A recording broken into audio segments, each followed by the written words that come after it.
कभी सोचा है, जो दुनिया तुम अपनी आंखों से देखते हो, जो रिश्तों में तुम भावनाएं महसूस करते हो, जो सपने तुम अपने मन में बुनते हो, क्या ये सब सच है या सिर्फ एक माया का जाल, एक इल्यूजन जिसमें हम सब फंसे हुए हैं? सनातन धर्म कहता है ये संसार वैसा नहीं है जैसा दिखता है।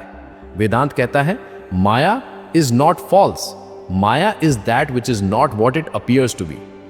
बौद्ध दर्शन कहता है माया ही दुख का मूल कारण है, क्योंकि जब तक इंसान इल्यूजन में जीता है वो कभी ट्रूली फ्री नहीं हो सकता। और मॉडर्न साइकोलॉजी भी यही मानती है परसेप्शन इज नॉट रियलिटी, यानी तुम्हें जो दिखाई दे रहा है वो असली सच नहीं है। तो बड़ा सवाल ये है, अगर हमारी हर फीलिंग, हर थॉट, हर एक्सपीरियंस माया का हिस्सा है तो रियलिटी क्या है? और सबसे जरूरी, हम इस माया से बाहर कैसे निकलें? आज के इस वीडियो में हम माया को समझेंगे स्पिरिचुअल एंगल से, साइकोलॉजी के नजरिए से और मॉडर्न लाइफ के प्रैक्टिकल एग्जाम्पल्स से। तैयार हो जाओ, क्योंकि आज जो तुम सोचते हो कि सच है वो सब चैलेंज होने वाला है। व्हाट इज माया? माया क्या है?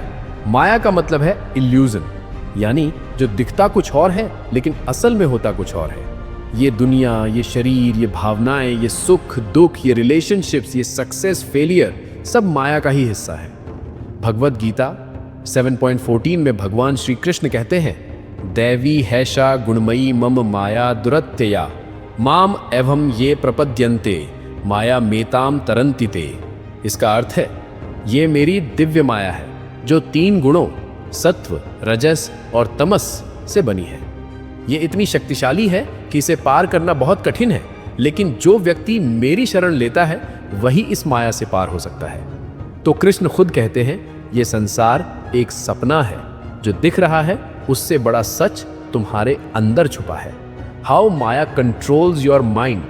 माया कैसे मन को जकड़ती है? माया सबसे पहले हमारे मन को टारगेट करती है। वो तुम्हारे अंदर डिजायर्स जगाती है, ये चाहिए वो चाहिए, उसके बिना मैं अधूरा हूं।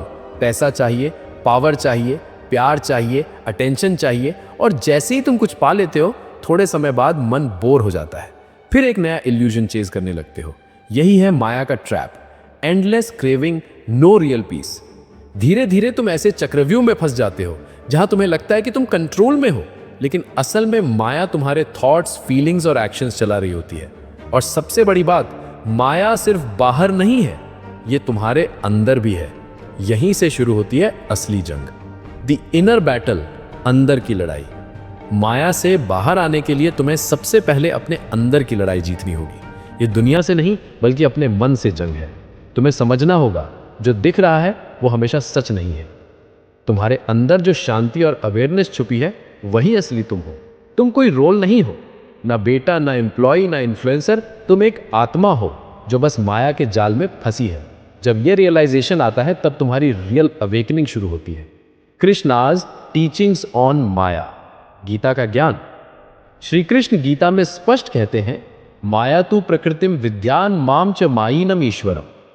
इसका अर्थ है माया मेरी शक्ति है और मैं उसका कंट्रोलर हूं, यानी संसार का हर अनुभव अस्थाई है।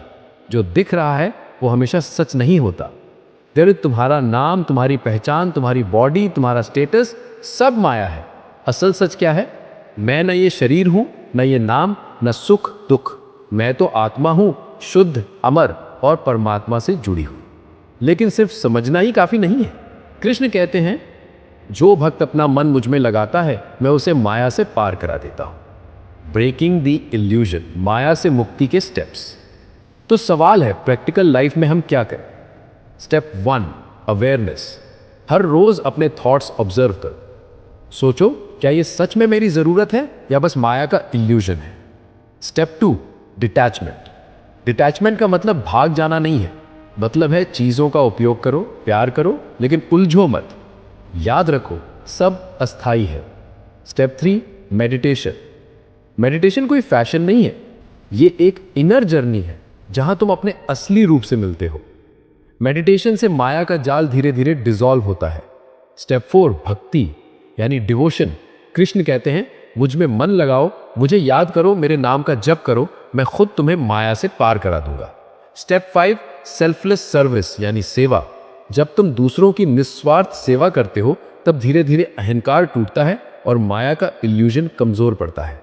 Modern psychology and Maya. Modern psychology भी यही कहती है, हमारी परसेप्शन ही हमें धोखा देती है। जैसे मान लो तुम सोचते हो कि अगर मुझे प्रमोशन मिल जाए तो मैं खुश हो जाऊंगा। प्रमोशन मिला, थोड़ी देर खुशी, फिर नया डिससेटिस्फैक्शन। इसे कहते हैं हेडोनिक ट्रेडमिल, यानी चाहे जितना पाओ मन हमेशा और चाहता है। यही तो माया का जाल है। Real life example story. मान लो एक इंसान है राजेश। उसने सोचा कि अगर मेरे पास बड़ा घर होगा तो मैं खुश रहूंगा। उसने स्ट्रगल किया, लोन लिया, घर खरीदा, थोड़ी देर खुशी मिली, फिर लगा अब बड़ी गाड़ी चाहिए, गाड़ी ली, फिर बोर्डम, फिर सोचा अब रिस्पेक्ट चाहिए, लोगों की प्रेज मिलने लगी, फिर भी खालीपन। क्यों? क्योंकि वो माया के पीछे भाग रहा था। असल में उसे चाहिए थी आंतरिक शांति, और वो केवल आत्मा और परमात्मा के कनेक्शन से मिलती है। तो दोस्तों, माया एक जाल है। यह हमें दिखाती है कि बाहर कुछ है जो हमें कंप्लीट करेगा, लेकिन सच तो यह है कंप्लीटनेस तुम्हारे अंदर ही है। श्री कृष्ण कहते हैं, जब तक तुम मुझ में मन नहीं लगाओगे तब तक माया तुम्हें बांध कर रखेगी। तो याद रखो, तुम ये शरीर नहीं, तुम ये रोल नहीं, तुम आत्मा हो, शुद्ध, अमर और दिव्य। अब एक सवाल मैं आपसे पूछता हूं, क्या आपने कभी अपने मैं कौन हूं का उत्तर खोजा है? मुझे कमेंट सेक्शन में बताइए।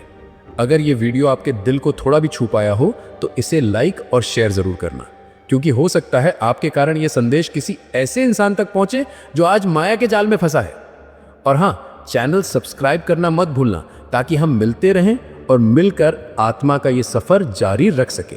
जय श्री कृष्ण।